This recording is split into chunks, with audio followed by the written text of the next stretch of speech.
मती छठा अध्याय बहुत ही अद्भुत सा एक पद्धति है। यहीं पर 5 रोटी और 2 मछली के टुकड़ों को लेकर 5000 लोगों को भोजन देने वाला पद्धति है।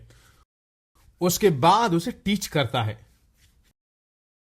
51 लेकर पढ़ते हैं। जीवन की रोटी जो स्वर्ग से उतरी मैं हूं, यदि कोई इस रोटी में से खाए तो सर्वदा जीवित रहेगा, और जो रोटी मैं जगत के जीवन के लिए दूंगा वह मेरा मांस है। जो रोटी मैं जगत के जीवन के लिए दूंगा वह मेरा मांस है। यहां पर अनंत जीवन के बारे में यहां नहीं बताया गया। अगले कुछ वचनों में बात करता है, पर इस वचन में जब बात करता है तो वह कहता है कि जो रोटी मैं जगत के जीवन के लिए दूंगा वह मेरा ही मांस है। जीवन जो है वहां पे जोए है। अनंत जीवन का मतलब जोए आयनाश, वही अनंत जीवन। जोए का मतलब जीवन। जिस भाग में जीवन कम होता है वहां पर बीमारी उत्पन्न होता है। आपके शरीर भर में जीवन भरा हुआ है तो कोरोना वायरस नहीं, कोई भी वायरस आप पर अटैक नहीं कर सकता। आपके ऊपर कोरोना वायरस उंडेलने पर भी बीमारी मर जाएगा, आप नहीं मरोगे। जॉन जीलेक ऐसे ही थे। वे जाकर उस वायरस को छुए तभी वो वायरस मर जाएगा, वो नहीं मरेंगे। वही जीवन का शासन। प्रभु कहता है मैं जो रोटी जगत के जीवन के लिए दूंगा वह मेरा मांस है। जब जब अंधियारा छाता है, बीमारी आती है, परमेश्वर के प्रभु भोज में भाग लोगे तो जिस भाग में जीवन कम होता है वहां पर जीवन बढ़ने लगेगा, इम्यून सिस्टम बढ़ने लगेगा। वो दवाई ये दवाई क्यों पीते हैं? बीमारी का विरोध करने के लिए ना। इससे भी बढ़कर कोई और बीमारी का विरोध करने वाला चीज नहीं है। सुन रहे हो मेरी बात? 53।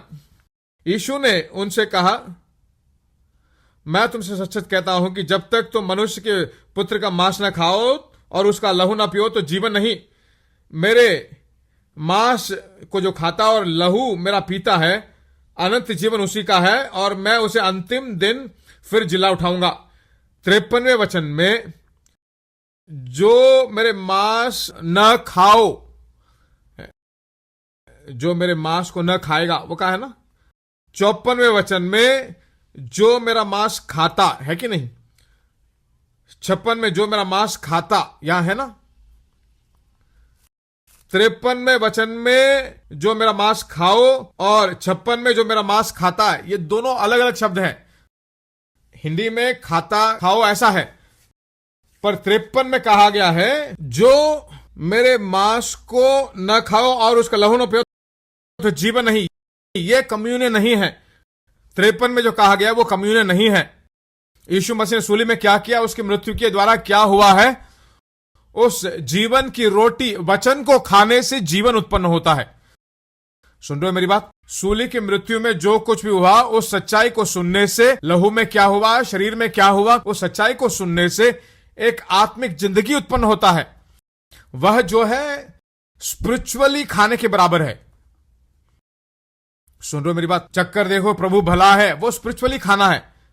54 और 55 में जो मांस खाना और मेरे मांस को खाना, वो है जो फिजिकली खाना है।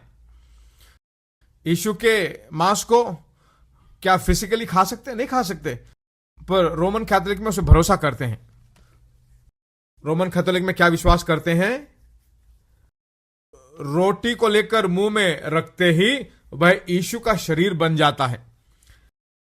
ट्रांसलिटरेशन डॉक्ट्रिन बोलते हैं। ट्रांसलिटरेशन मतलब हाथ में जब तक है तब तक वो रोटी, मुंह में रखते ही वो यीशु का शरीर बन जाता है। ऐसा नहीं है।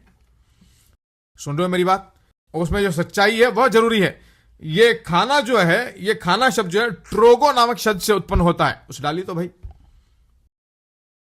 54 और 56 में जो है खाना खाता है, उसका मतलब टूना। टूना मतलब काट कर उसको चकनाचूर करना, उसको टुकड़ों में बांटना। यह नया शब्द है, इसलिए डिक्शनरी में मैंने पढ़ा।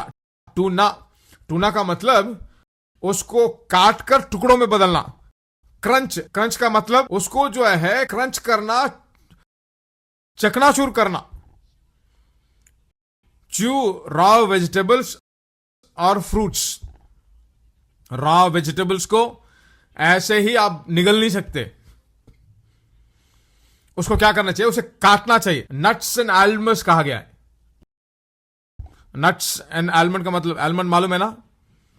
आलमंड का मतलब बादाम। बादाम आप कैसे खाओगे? क्या ऐसे मुंह में डालकर काटोगे?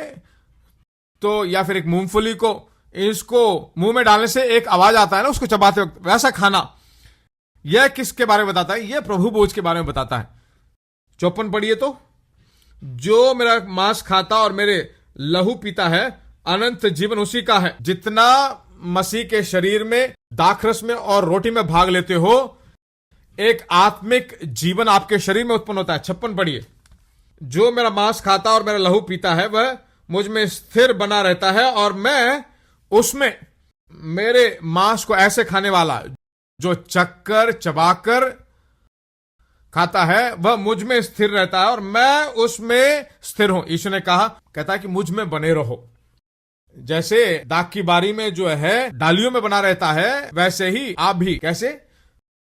प्रभु के भोज में उसके साथ चिपके रहना। कैसे? प्रभु भोज में भाग लेते वक्त, उसके मांस और लहू को पीते वक्त जो है उसमें स्थिर रहते हैं। और जब उसमें स्थिर रहते हैं, तब जीवन, आरोग्य अपने शरीर में वैसा का वैसा ही बना रहता है।